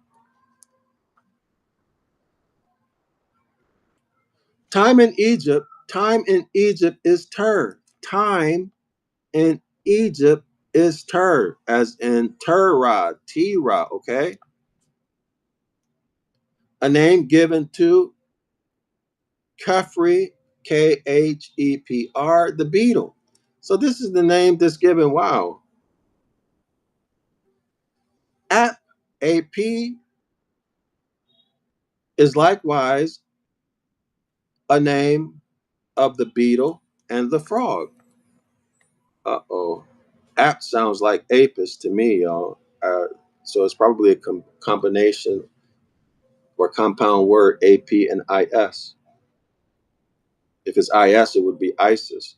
Hence, T-rap, hence T-rap is plural in Hebrew. I'm sorry, its plural in Hebrew is teraphim. Wow. Which is images of time. The teraphim were consulted in Israel for oracle answers. The teraphim were the gods worshipped by Micah and others. See Judges chapter 18. The teraphim were called the Kabiri. Do y'all know who the Kabiri are? You're looking at one of the Kabiris. The autochthonous Genesis chapter 2 Moors, Sabian Moors. The name Kabiri is derived from a beer. Uh-oh. Y'all know what a beer. Beer sounds like Abram. Well, let's see where he's going.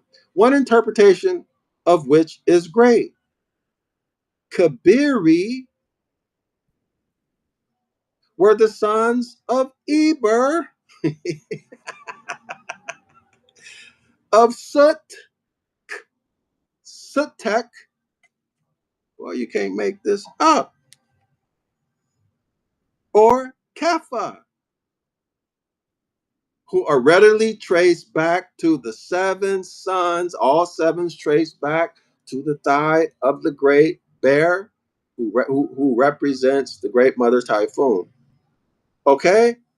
The name Kabiri is derived from Abir, one interpretation of which is great. So Abir is interpreted to mean great. That's one interpretation. Kabiri were the sons of Eber, the great sons of Eber, or Sutek, Sutekh. So you see Sut in there, right? Or Kepha, or the sons of Kepha, who are readily traced back to the seven sons of the old great mother Typhoon. Yeah, boy, this is just too much. This is too much.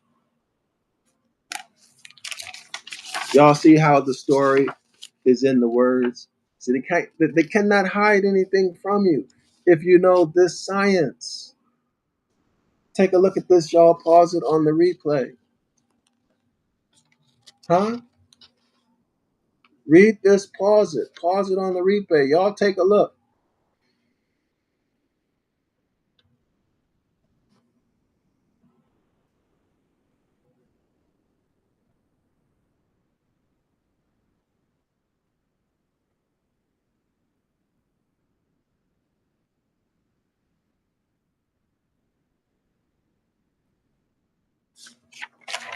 All of this traces back to the circumpolar zodiac, the great mother Typhoon, and her only begotten son, Sut the dog star in the south. It traces back to Circle 7 and Clock of Destiny. Teraphim and Seraphim became identical. There's a second footnote, which reads, so this is footnote number 2. Sometimes they were winged wheels. Sometimes they were winged wheels. The latter were serpent images. The latter were serpent images. So the seraphim were serpent images representing the fiery serpent of heaven. The one fabled to have guarded Mount Meru. Where's Mount Meru? Mount Meru is the North Celestial Pole. Mount Zion, y'all, is Zion Law School, okay? Mount Meru, Mount Zion. Circle 7. which was the Garden of Eden, so that sinful man might not approach. They were sacred symbols of immortality. So the teraphim and the seraphim were sacred symbols of immortality. So when we talk about immortality, what are we talking about? Energy cannot be created or destroyed. The second law of thermodynamics. It can only what? Be transformed. And were the images received as a dowry? And were the images received as a dowry and carried by Dardanus to Samothrace and on to Troy.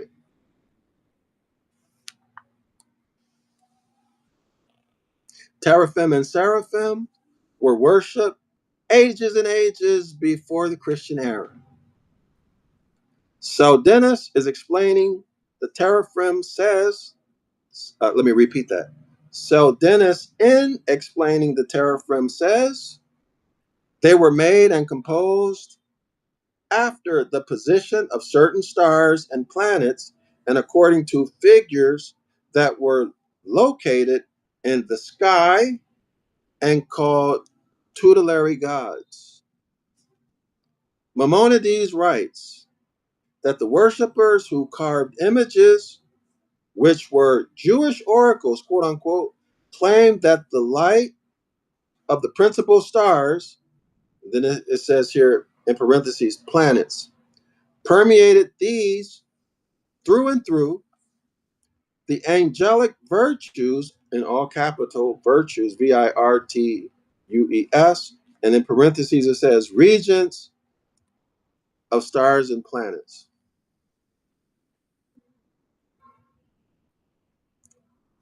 Converse with them, teaching them many most useful things and arts. Oh, that sounds very familiar. The teraphim made the astrologers under certain constellations. The teraphim made by the astrologers under certain constellations were at times connected with sorcery, witchcraft, and idolatry.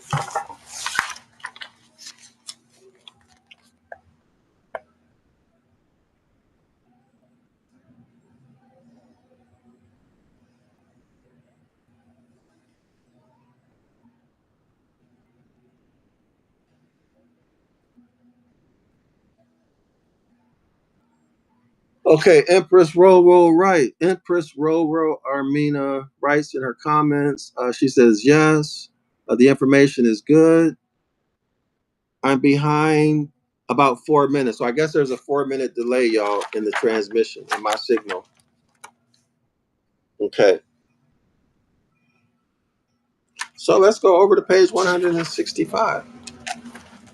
The cherubim or cherubs who esoteric the cherubim or cherubs were esoterically identical with seraphim, being images or likeness of the celestial constellations, quote unquote, the heavenly host, or quote unquote, cosmic angels, and having exquisite knowledge.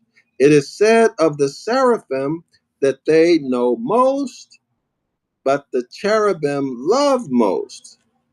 Cruden, in his concordance, interprets the word cherub as meaning in Hebrew, quote unquote, the fullness of knowledge, and angels are so called from their exquisite knowledge, and were therefore used for the punishment of men who sin by affecting divine knowledge. Cherub has the meaning of a serpent in a circle. The letters CR, CR is circle. Okay, so I'm sorry, not CR, KR is circle. And UAB, serpent. Let me show y'all this. So circle serpent, a fiery circle serpent. Hold on. Cherub has the meaning of a serpent in a circle. And I have to take this and get a new cover. Get a new cover put on it. Do y'all see that?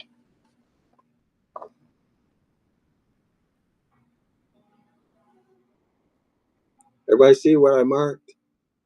KR is circle. All right. Adonai, Yah, the Hebrew El or Lord, has a biblical connection with the cherubim, as the Lord of Israel is spoken of as dwelling between the cherubim. Okay, so there's a cherubim between each of these spaces, and where does the Most High dwell? In between the cherubim, or right here. Okay, where the two lines intersect, and this is the uh, Phoenician ta cross, the X, rotate it, you get the traditional Christian cross. Okay, the four corners. All right. Uh, okay, page 166. 100. So 1 plus 6 is 7, plus 6 is 13. 12 constellations and one sun. 12 apostles and one sun. 13, the lucky number, or the number representing complete power and control, complete domination. Y'all understand? So it's a good luck number for them, or a good number for them, and bad luck for you. Because it's saying that the kingdom of the animals, the kingdom of the heavens, the solar kingdom of the heavens will have and exert perfect rulership, perfect control over your every move and thought.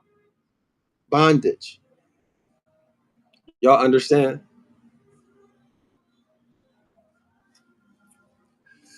Adonai, Jah, the Hebrew El or Lord, has a biblical connection with the cherubim, as the Lord of Israel is spoken of as dwelling between the cherubim and the ark that was in the midst of them. Remember, ark traces back to Ark of Noah, which traces back to the celestial ship of the north. This was the ark, that point, or that point of covenant between heaven and earth. The constellation, listen, y'all, the constellation of, quote unquote, the thigh, known as the ship of the north, the holy of holies for all eternity. Wow, if this is not saying everything you could ever expect to hear, I'm gonna have to read this again. Y'all read the paragraph. I put it in brackets. Y'all read that, please. Read the paragraph, all right? I'm gonna read it again.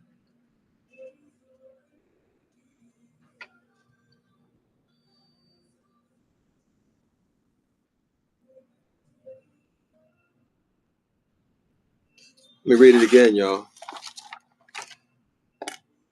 Adonai, Jah, the Hebrew El or Lord, has a biblical connection with the cherubim, as the Lord of Israel is spoken of as dwelling between the cherubim and the ark that was in the midst of them. This was the ark, that point of covenant. Covenant, y'all, means the points of coming together. These would be the equinoctial points. The equinoctial points where the celestial equator comes together with the ecliptic, with the line of the ecliptic forming a 23.5 degrees or thereabout angle. Okay? This was the ark, that point of covenant, that point of coming together, Old Testament and New Testament, that point of covenant between heaven and earth, the coming together between heaven and earth, the constellation of the quote unquote, the thigh, today called the Big Dipper, the thigh of the Great Bear, which is Ursa Major, The thigh represents the great mother Typhoon, the celestial ship of the north, known as the ship of the north, the holy of holies for all eternity. The great mother Typhoon, the Big Dipper, is the holy of holies for all eternity. The thigh of the great bear is the holy of holy of all eternity. Where is the holy of holies? It's in the circumpolar zodiac. Who is the holy of holies? The great mother Typhoon, as represented by the thigh of the great bear, today called the Big Dipper. Clement Alexander thought it likely that the two cherubs were originally the constellations of the two bears. Do y'all know that Ursa Major, the Big Dipper, the thigh of the great bear, this would be Eve, the larger constellation. The smaller constellation, Ursa Minor, this is Adam. Or in other words, feminine energy, feminine uh, gender is bigger because it's more prominent. That's its rightful or natural position in nature.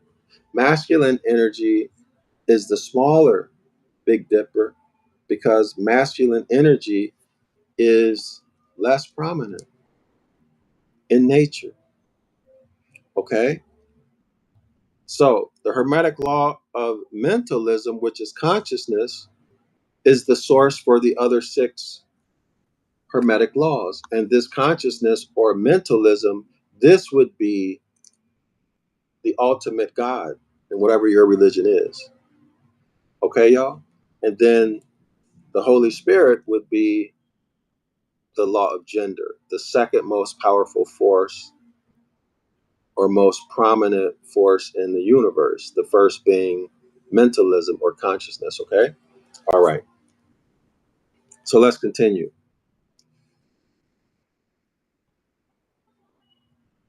Clement of Alexander thought it likely that the two cherubs were originally the constellations of the two bears, Ursa Major, Ursa Minor, the thigh of the great bear. Today we call them again the Big Dipper and the Little Dipper. Okay, Ursa Major, Ursa Minor, the great bear, the little bear. Okay, they are found as solar cherubs and at a later period as the two beetles or scarabs, which formerly symbolized the zodiacal sign Cancer. There's a footnote. Footnote number 1 says, so copied by Rossellini. Y'all, this is very interesting. When we start talking about the two beetles and the summer solstice, this is a great story. Well, not just this, but just the solstice and its relation to time, going back more anciently. But y'all gonna see. All right, so they're found, or the big and the little bear, are found as solar cherubs, and at a later period of time, as two beetles or scarabs, which formerly symbolizes zodiacal sign Cancer. These two beetles were figured in an arc, facing each other or with wings outspread. Josephus declares that Moses had seen these cherubs beneath the throne of God. Oh, beneath the throne of God. So what's above them? I believe it's the pole star, but let's keep reading.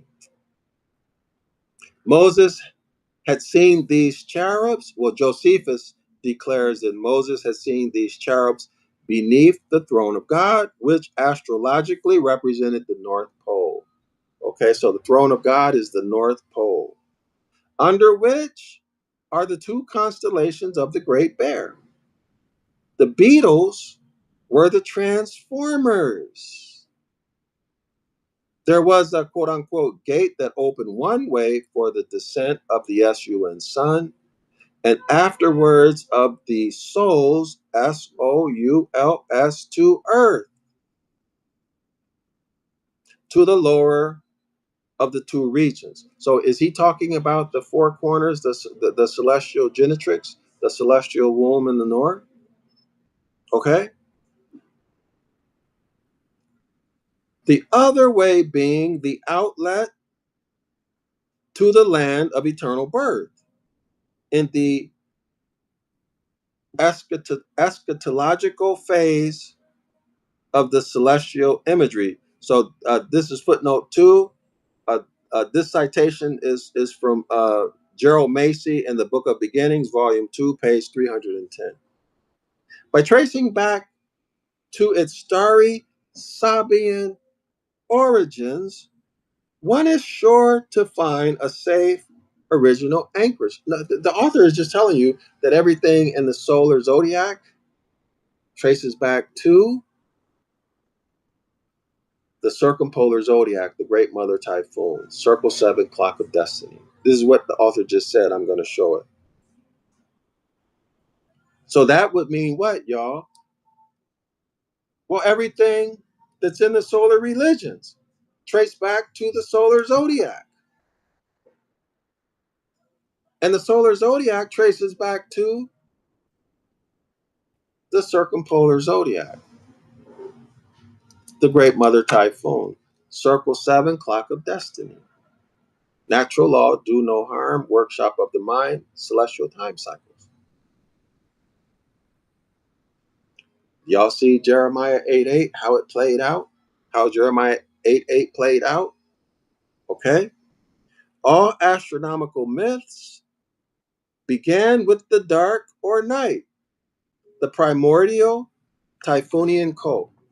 In other words, all astrological myths began with the Great Mother Typhoon and her only begotten son, Sith the Dog Star. Circle 7, Clock of Destiny. Everything traces back to that, y'all. Originating in that wonderful birthplace, the celestial north, home of the ancient Mother Typhoon.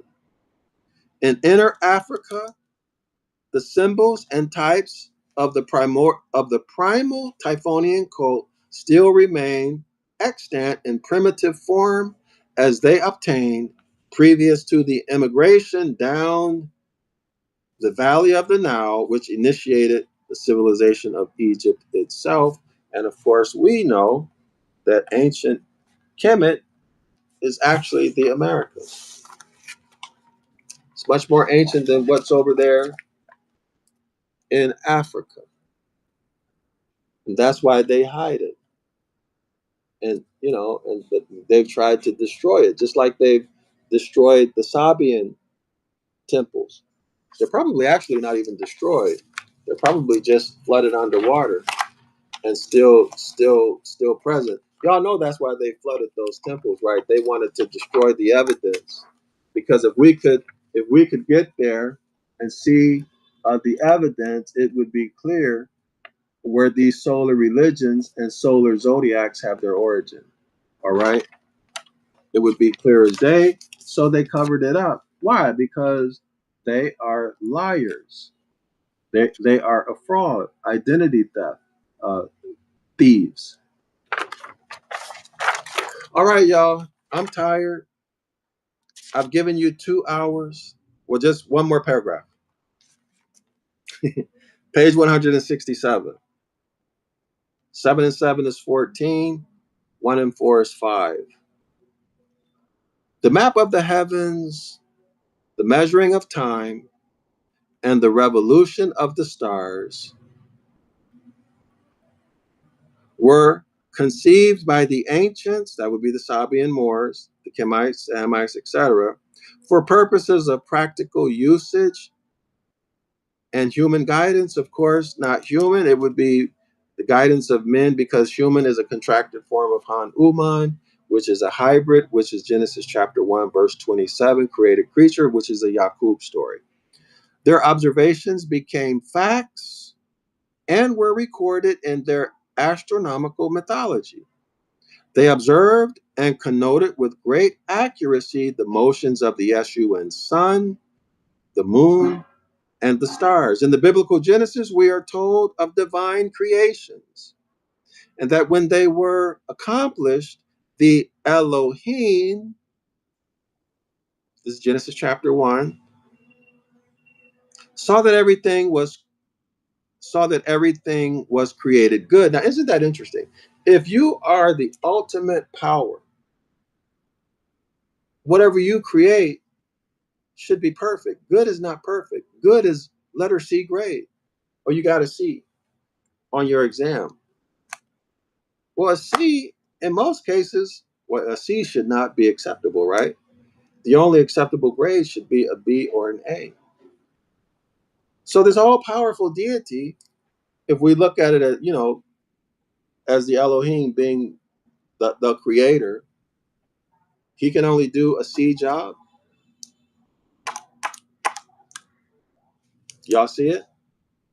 No, these were Elohim. This is Yaqub and his 12 feminine co-scientists. Okay? Let us create man in our minute, in our image. Yaqub was masculine, a man. He had 12 feminine co-scientists. So they had a penis and a vagina. And their created creature had a penis and a vagina. We know that through the grammar. And other ways too. We see the manifestation of it. Y'all see it was a morphodite. Okay, y'all? So where are we? Okay, the next sentence. Who were the Elohim? Mythological astronomy tells us. Uh-oh, who were the Elohim? They were the watchers. Oh, we already read that, right, y'all, a couple pages ago. They were the watchers, the seven sons, or stars of the Great Mother. In other words, these were autochthonous Sabian Moors. Genesis chapter 2, verse 7. Moors. One was a man, Yaqub. The other 12 was women. They were also the seven great architects of the world, progenitors of man, and by their periodic revolutions, heaven and earth, the upper and lower, night and day, darkness and light were created. Wow. Y'all see that?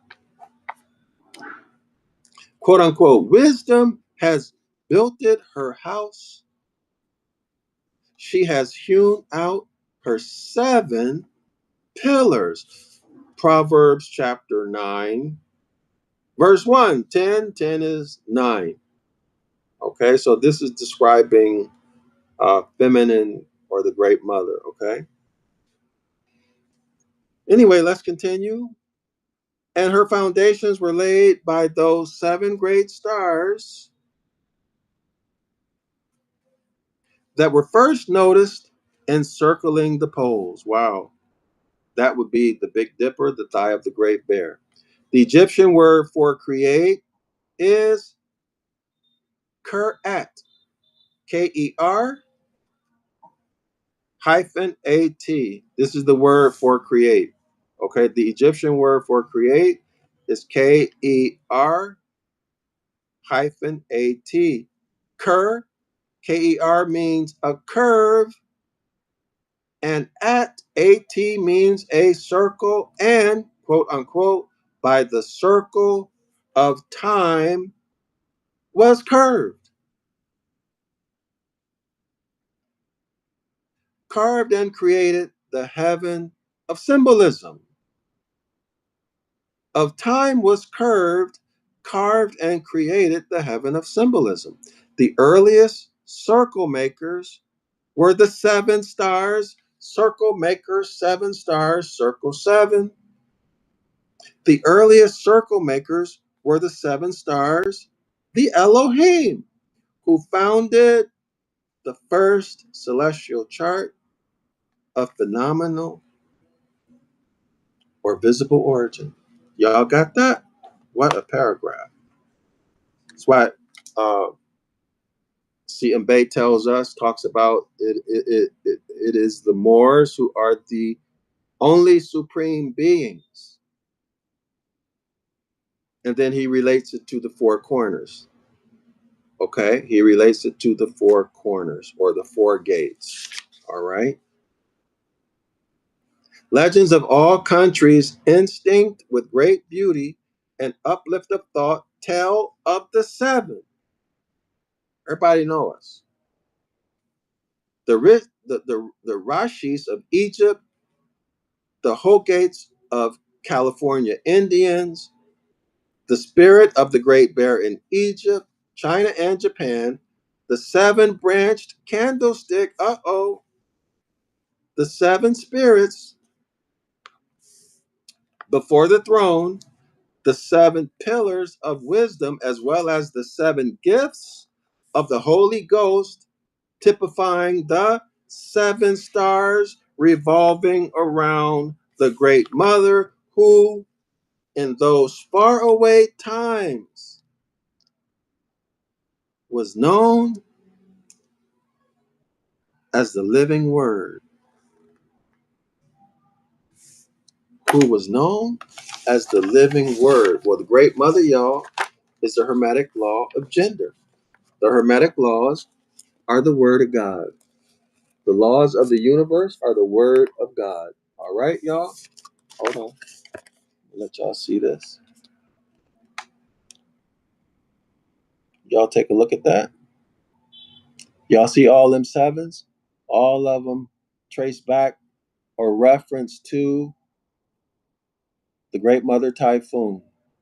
The seven stars that make up what's today called the Big Dipper, which is the thigh of the Great Bear. And as those circles, as those seven stars revolve around the pole star, that's where we get circle seven.